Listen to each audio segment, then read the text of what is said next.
리더는 태어나는 것이 아니라 만들어지는 것이다, 그런 말이 있습니다. 여러분 이 말에 동의하십니까? 네. 최근에 미시간 대학 리더십 훈련되어져서 나타나는 것이다, 이런 결과를 발표하기도 했습니다. 그렇다면 누구나 다 리더가 될 수 있다, 그런 얘기입니다. 그럼에도 불구하고 건강하고 좋은 리더가 되려면 지속적인 배움의 열망, 그것이 필요하고요. 또 받아들일 수 있는 겸손한 태도가 필요하다, 이렇게 이야기를 하고 있습니다. 영적인 리더십도 마찬가지입니다. 오늘 바울이 디도에게 보낸 편지는요, 리더십 코칭에 대한 그런 이야기라고 할 수가 있습니다. 영적 리더를 어떻게 발굴하고 또 어떻게 양육할 것인가, 그것에 대한 교훈을 주는 말씀이다라고 할 수 있습니다. 오늘 본문 말씀을 보면요, 영적 리더를 세우는 양육에서 가장 중요한 모범은 하나님이시다, 이렇게 강조하고 있습니다. 12절 말씀을 보면 우리를 양육하시되 하면서 하나님이 그분의 자녀들을 양육하시는 주체라고 하는 것을 밝히고 있습니다. 11절 말씀 보시죠. 모든 사람에게 구원을 주시는 하나님의 은혜가 나타나. 자, 하나님이 우리를 양육을 하십니다. 그때 그 양육이 단순히 교육적인 차원이 아니라 하나님 은혜에 입각한 양육이다라는 것이죠. 양육이라고 하는 단어는요, 원어를 찾아보니까 파이디오 이렇게 되어 있습니다. 그것은 미숙한 아이를 가르친다, 트레이닝한다, 그런 뜻을 가진 단어입니다. 그러니까 교회에서 양육 훈련 프로그램을 통해서 여러분 한 사람이 성장하고 열매 맺는 것을 보는 것은 너무나 큰 기쁨이죠. 그런데 그 양육의 열매, 양육을 받고 나서 동반자가 변화되고 성장하는 것, 그것은요, 양육자의 어떤 지성과 감정과 능력으로 말미암은 것이 아니라는 것이에요. 하나님의 은혜가 아니면 양육자와 동반자가 만나는 것, 그것도 불가능했고, 또 함께 말씀과 기도로 훈련받고 삶으로 도전받는 일, 그것도 있을 수 없다는 것이죠. 그렇습니다. 이 양육은요, 하나님이 주체가 되셔서 먼저 세워주신 사람을 통해서 은혜를 부어주심으로 열매 맺는 과정이다, 이렇게 설명할 수 있습니다. 여러분, 하나님께서 당신의 자녀들을 그냥 가르치시는 것이 아니라 하나님의 은혜로 양육하실 때에 우리는 얼마나 크게 성장할 수 있는가, 얼마나 아름다운 모습으로, 성숙한 모습으로 변화될 수 있는가, 그것을 기대하면서 바라볼 수 있어야 될 것입니다. 그렇다면 우리가 양육을 잘 받기 위해서 어떤 태도를 갖추고 또 무엇을 준비해야 할까요? 첫 번째로 하나님의 은혜를 사모하고 경험해야 된다라는 것입니다. 자, 11절 말씀 아까 우리가 봤죠? 모든 사람에게 구원을 주시는 하나님의 은혜가 나타났다. 그 하나님의 은혜로 양육을 받아야 된다라고 말씀하고 있습니다. 여러분, 이 하나님의 은혜는 어떤 사건에서 가장 잘 나타날까요? 다른 어떤 사건보다도 구원 사건에서 하나님의 은혜가 잘 드러난다는 것이죠. 여러분, 우리는 하나님의 은혜로 구원받은 줄로 믿습니다. 에베소서 2장 8절 말씀을 보면 너희는 그 은혜에 의하여 믿음으로 말미암아 구원을 받았으니 이것은 너희에게서 난 것이 아니요 하나님의 선물이라, 이렇게 말씀하고 있습니다. 여러분, 은혜는요, 받을 자격이 없는 사람에게 베풀어지는 하나님의 일방적인 호의다 라고 정의할 수가 있습니다. 따라서 은혜로 구원받은 사람들은요, 자신의 힘을, 자신의 공로를 자랑할 수도 주장할 수도 없게 되는 것이에요. 그래서 하나님의 은혜를 경험하는 것이야말로 우리 신앙생활의 시작이다 라고 말할 수 있습니다. 골로새서 1장 6절 말씀 우리 함께 읽어볼까요? 시작. 너희가 듣고 참으로 하나님의 은혜를 깨달은 날부터 너희 중에서와 같이 또한 온 천하에서도 열매를 맺어 자라는도다 그랬습니다. 여러분, 하나님의 자녀들이 언제부터 자라난다라고 말씀하고 있습니까? 하나님의 은혜를 깨달은 순간부터 자람과 성숙이 이루어진다라고 골로새서 1장에서 말씀하고 있습니다. 복음의 변증가 C.S. 루이스 그분이요 종교 학회에 가서 본인이 경험한 것을 이야기한 적이 있습니다. 종교 학회에 학자들이 많이 모였습니다. 그래서 그날의 주제가 무엇이었냐면 기독교 신앙의 독특성이 무엇인가 거기에 대해서 토론을 하게 되었습니다. 근데 어떤 사람은 이 기독교 교리의 아주 독특한 점, 그것은 바로 하나님께서 육신을 입고 이 땅에 오신 성육신 사건이다 이렇게 이야기를 했어요. 그때 어떤 분이 아니다, 예수 그리스도의 부활이 가장 큰 기독교의 특징이다 이렇게 이야기를 합니다. 그때 C.S. 루이스가 자기는 기독교의 독특성을 이렇게 생각합니다 하면서 말했어요. 기독교가 다른 종교와 차별되는 특징은 바로 은혜입니다. 저는 어떤 인간의 행위나 윤리나 실천으로 구원받는 것이 아니라 하나님 은혜로만 구원받는 것이 기독교의 독특성이다라고 생각합니다. 이렇게 이야기를 했습니다. 사도 바울은요 로마서 6장에서 이렇게 말합니다. 너희가 법 아래 있지 아니하고 은혜 아래 있음이라. 여러분, 우리가 율법 아래 있지 아니하고 하나님 은혜 아래 있기 때문에 은혜의 지배 아래 살아가게 된답니다. 그래서 하나님의 은혜의 지배 아래 살아가게 되면 열매 맺는 삶, 성숙의 삶, 자람의 삶으로 나아갈 수 있다라고 말하는 것이에요. 여러분, 그렇습니다. 이 하나님의 은혜는 한마디로 놀라운 것이에요. Amazing Grace예요. 나 같은 죄인 살리신 그 은혜 놀라와 잃었던 생명 찾았고 광명을 얻었네. 그렇습니다. 여러분, 은혜를 아는 것, 은혜를 사모하는 것, 은혜를 경험하는 것, 이것이 바로 양육의 출발점이다라고 할 수 있습니다. 두 번째는요, 분별 있고 균형 있는 양육을 받아야 한다는 것이죠.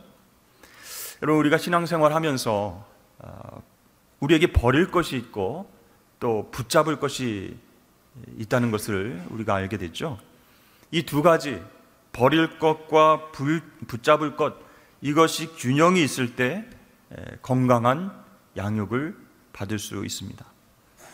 12절 말씀에 보면 우리를 양육하시되 경건하지 않은 것과 이 세상 정욕을 다 버리고 신중함과 의로움과 경건함으로 이 세상에 살고.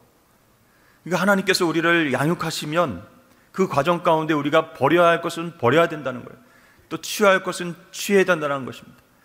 그 균형이 있을 때 우리가 양육을 잘 받을 수 있다는 것이죠. 여기에 버릴 것이 나옵니다. 무엇입니까? 먼저 경건하지 않은 것, 그것을 버려야 된다. 여러분, 하나님을 닮았다, 또 하나님의 성품을 닮아간다라고 할 때 영어로 godly라고 이야기를 합니다. God, 갓에 ly를 붙이죠. 반대로 하나님을 닮지 않았다라고 할 때 그것은 그 단어 앞에 un을 붙여서 ungodly 이렇게 얘기합니다. 우리가 하나님을 닮아갈 때 godly, 정말 하나님의 성품을 닮아가고자 양육받고 성장할 때 방해되는 것이 무엇인가? 경건하지 않은 것이에요. 거룩하지 않은 것, 그것이 우리의 양육과 성장을 방해한다는 것이에요. 예를 들어서 세상의 정욕, 세상적인 가치관, 유행하는 세상의 모든 것들을 사랑하는 것, 이것이 하나님을 닮아가는 데 있어서 방해하는 그런 경건하지 않은 것이다. 그래서 16절 말씀을 보면 그것을 요한일서 2장 16절 말씀을 보면 그것을 육신의 정욕, 안목의 정욕, 이생의 자랑이다. 이 세 가지를 세상에서부터 온 정욕이다, 이렇게 말을 하고 있습니다. 창세기를 보면 여러분, 사탄이 에덴 동산에서 거닐고 있는 아담과 하와에게 접근을 했죠. 무엇을 가지고 접근했습니까? 욕망의 미끼를 가지고 찾아왔어요. 그래서 그들이 선악과를 보았을 때 세 가지를 느꼈습니다. 무엇이었죠, 여러분? 먹음직하고 보암직하고 지혜롭게 할 만큼 탐스러웠다. 여러분, 먹음직하고 무엇입니까? 육신의 정욕입니다. 보암직하고 안목의 정욕이죠. 지혜롭게 할 만큼 탐스럽다. 그것은 이생의 자랑입니다. 사탄은 이 세 가지 유혹을 통해서 아담과 하와가 가들리, 하나님 자녀로서의 삶, 그 삶을 살아가고 성장하지 못하게 방해했다라는 것이에요. 이 경건하지 못한 것들을 버려야 된다는 것이에요. 그러면 붙들 것은 무엇입니까? 오늘 말씀해 보니까 신중함과 의로움과 경건함이다, 이렇게 말씀하고 있죠. 첫 번째, 신중함은 무엇입니까? 자기 자신을 향한 절제다 라고 할 수 있습니다. 의로움은 무엇일까요? 이웃들을 향한 절제다 라고 말할 수 있습니다. 경건함은요, 하나님을 향한 바른 관계다라는 것이죠.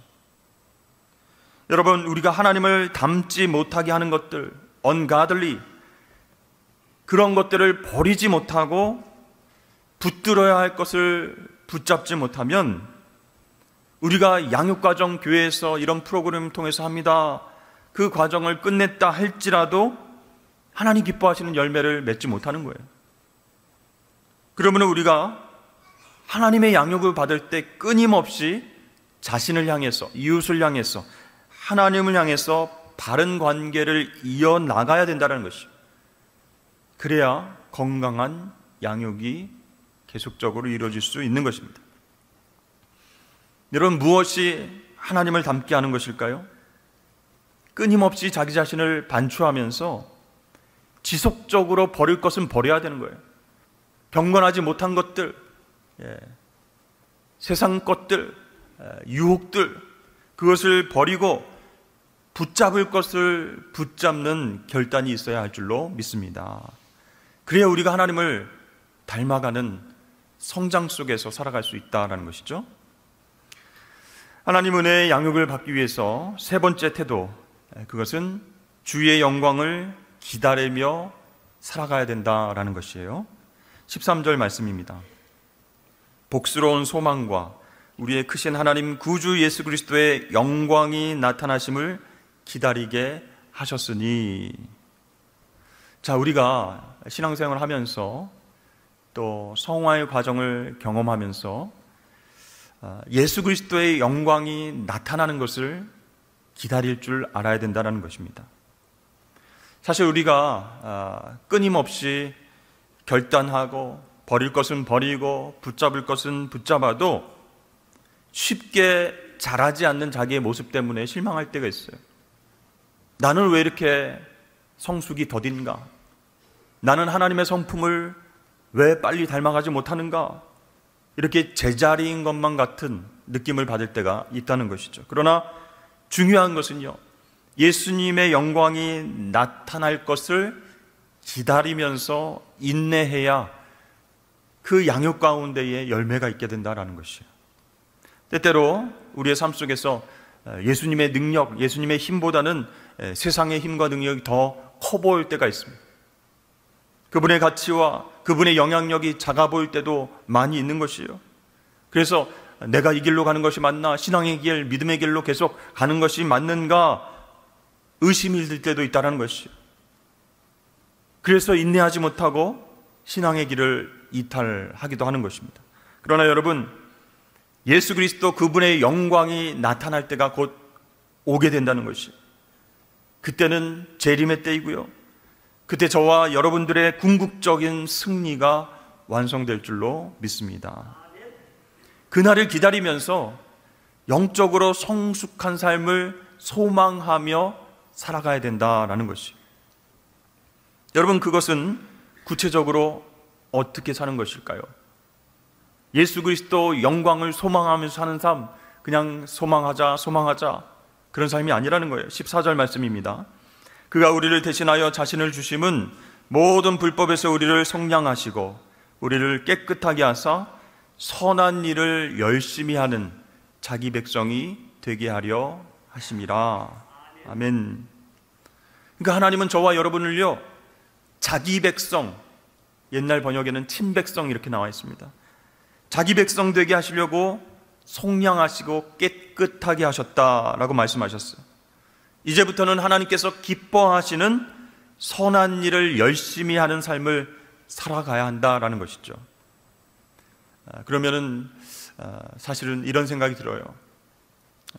주변의 죄를 안 짓기 위해서 아무것도 하지 말고 조용하고 소극적인 삶을 살아야 되겠다, 이런 사람들이 종종 있을 수 있습니다. 그러나 성경은 하나님의 자녀가 되었다면 하나님이 기뻐하시는 선한 일을 어떻게 해요? 열심히 해야 된다라고 강조하고 있습니다.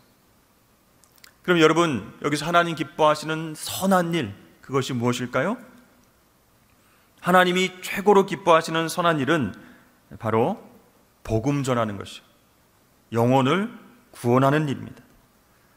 그것을 열심히 하도록 우리를 속량하셨다, 구원하셨다라고 말씀하고 있어요.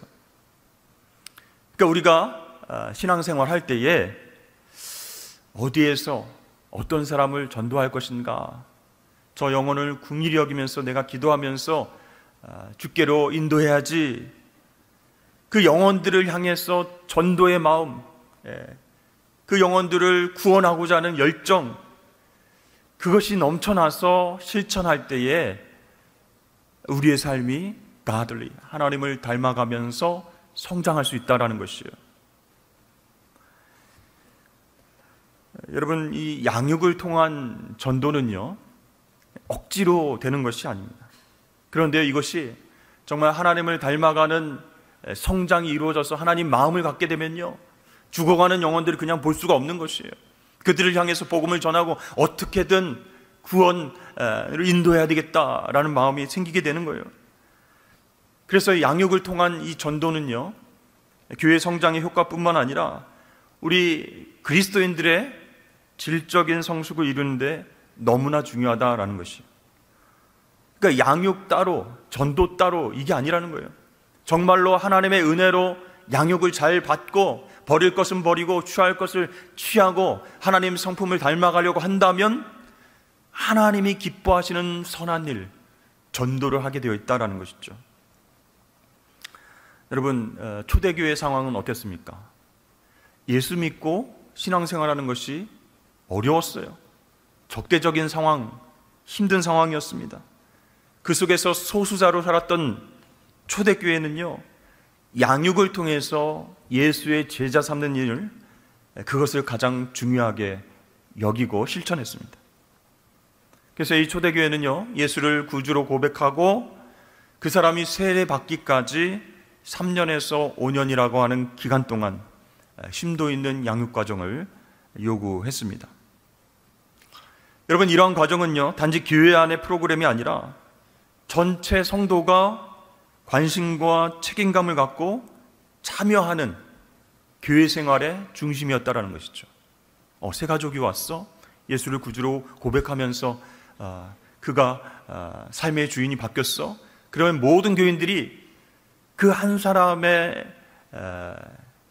성장을 위해서 양육에 관심을 갖고 기도하고 응원해 줬다라는 거예요.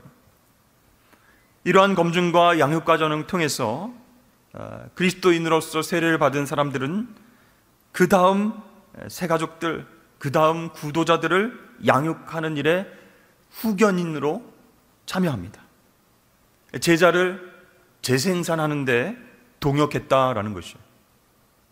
그래서 여러분, 초대교회가 엄청나게 부흥하고 정말 예수 믿는 사람들이 계속해서 늘어났다라고 사도행전에 나와 있지 않습니까? 특별한 전도 프로그램이 없었어요. 전도에 대해서 강조한 것이 없었어요.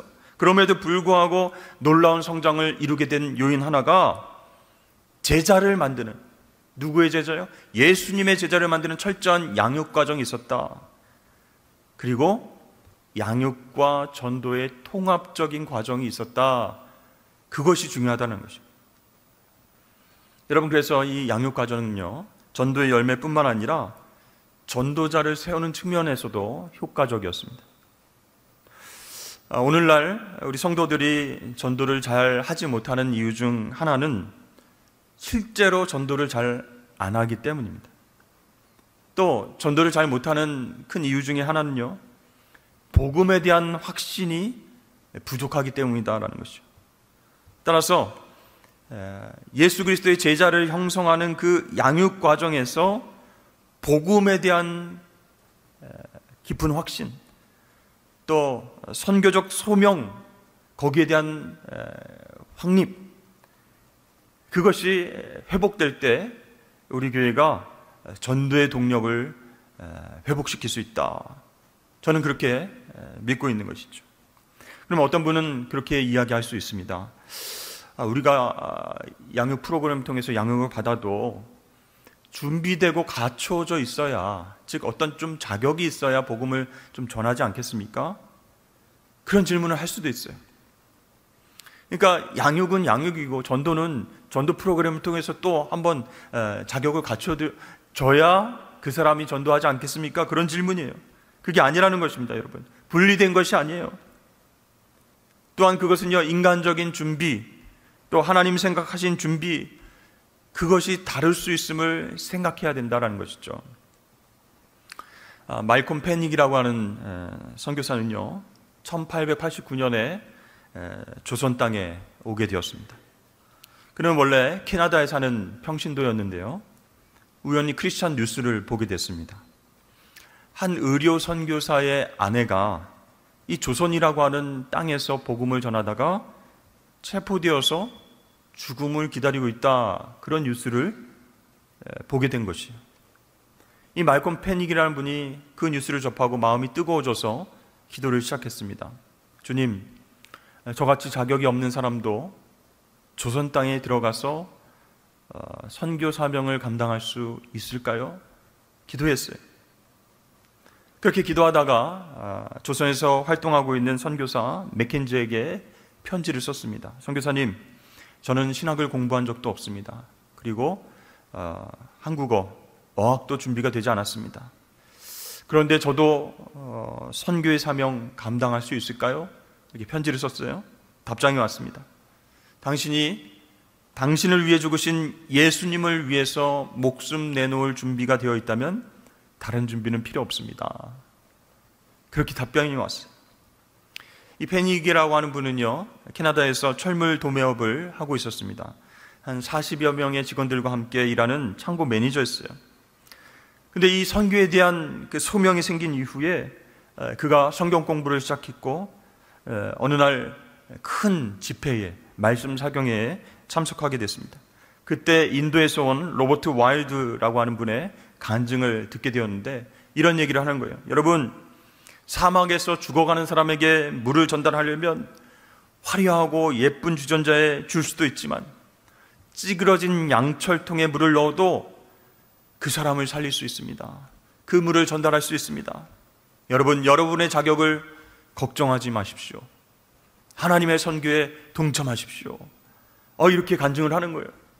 마치 하나님께서 자신에게 주신 음성과도 같았다라고 회고하고 있습니다. 그래, 나는 찌그러진 양철통이지만 거기에 생명의 물을 담을 수 있어. 복음을 담아서 나도 전할 수 있을 거야. 이렇게 결단하고 그는 조선 땅으로 들어오게 되었습니다. 그렇게 와서 우리 한복을 입고 우리 음식을 먹고 그리고 사람들과 어울리면서 예수 복음을 전하고 그들에게 성경을 가르치기 시작했습니다. 거기에 머무르지 않고요, 만주 땅과 신유 땅에도 복음을 전해야 되겠다라고 하는 꿈을 꾸게 됐습니다. 이 패닉 선교사를 하나님께서 사용하셔서 이 만주와 신유주를 포함해서 이 조선 땅에 무려 250여 개의 교회가 개척이 되었습니다. 그렇습니다, 여러분. 하나님께서 은혜로 우리를 양육하시면 조건과 자격이 없어도 쓰임받을 수 있다는 것이요, 세상 사람들이 보기에 찌그러진 양철통인 것 같아도 그 안에 예수 그리스도 보배를 담아서 생명수를 전달할 수 있음을 여러분 믿으실 수 있기를 바랍니다. 그동안 1:1 제자 양육 훈련을 받으신 분들은 하나님의 은혜와 하나님 주시는 감동을 경험하셨을 것입니다. 기독교 기본 진리를 말씀과 기도와 또 양육자의 삶의 간증을 통해서 세워가고 매번 하나님 말씀에 순종하면서 제자의 삶을 살아야겠다 결단을 하셨을 것입니다. 그런데 그 이후에 여러분의 마음과 삶은 어떻습니까? 내가 양육자든 되지 못할 것이야. 나는 다른 사람들에게 복음 전하는 일은, 전도하는 일은 못할 거야. 양육은 양육이고 전도는 전도 아니겠어? 여러분, 이렇게 미리 겁을 먹고 두려워하시지는 않으십니까? 여러분, 하나님께서 이 양육의 과정 가운데에 은혜로 함께 하셨기 때문에 나도 한 영혼을 양육할 수 있도록 하나님께서 도와주실 줄로 믿으시길 바랍니다. 그렇게 우리 모든 성도들이 예수의 제자로 훈련받아야 되는 거예요. 그래서 그 과정 가운데 버릴 것은 버리고 붙잡을 것은 붙잡아야 됩니다. 하나님의 선한 일, 하나님 기뻐하시는 일, 영혼 구원의 사명을 열심히 감당해야 됩니다. 시간이 조금 걸리겠지만 제가 양육자 훈련을 계속합니다. 그래서 점점 양육자가 많아지면 시스템의 변화가 생길 것입니다. 우리 교회에서 신앙생활을 시작하고 서리 집사가 되기 위해서 1:1 제자 양육을 꼭 받도록 그렇게 할 것입니다.